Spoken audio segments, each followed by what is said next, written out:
Hello everyone, আসসালামু আলাইকুম। আশা করি সকলেই ভালো আছেন।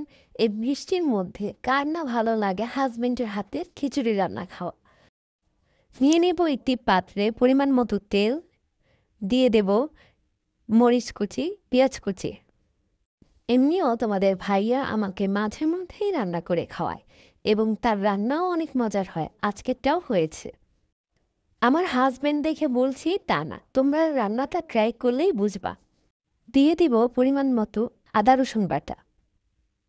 খিচুড়ির সাথে বৃষ্টির আবহাওয়াটা আরও দারুণ সময় হয়ে ওঠে। এবার দিয়ে দেব হলুদের গুঁড়ো, দিয়ে দেব টেস্টি সল্ট। এবার ভালোভাবে মিশিয়ে নেব। দিয়ে দেব মরিচের গুঁড়ো 2 টেবিল চামচ। এবার ভালোভাবে মিশিয়ে নেব।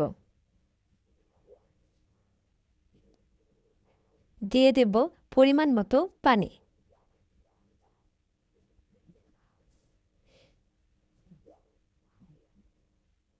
এবার দিয়ে দেব 2টো তেজপাতা। দিয়ে দেব কাঁচা জিরা। আস্ত কাঁচা জিরাটা দিলে এর ফ্লেভার আরও ভালো আসে।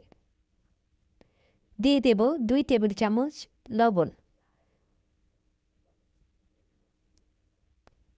কষিয়ে নিয়ে দিয়ে দেব আগে রাখা মুগ ডাল এবং মসুরির ডালের মিশ্রণটি। এবার ভালোভাবে সকল উপকরণটি মিশিয়ে নেব। মেয়েদের মতন ছেলেরা রান্নায় অতটাও এক্সপার্ট না, তারপরও আমার হাজবেন্ড যথেষ্ট সুন্দরভাবে রান্নাটা করেছে। তার ভুল ত্রুটি হলে আপনারা একটু হলেও স্কিপ করে। সে পরিমাণ মতো পানি দিয়ে দিয়েছে। ঢাকনা দিয়ে ঢেকে দেব। বলক আসার পরে যে কোনো মশলা থাকলে 1 টেবিল চামচ দিলে এর স্বাদ দ্বিগুণ হয়ে যায়। দেখুন আমারটা কতটা পারফেক্ট হয়েছে।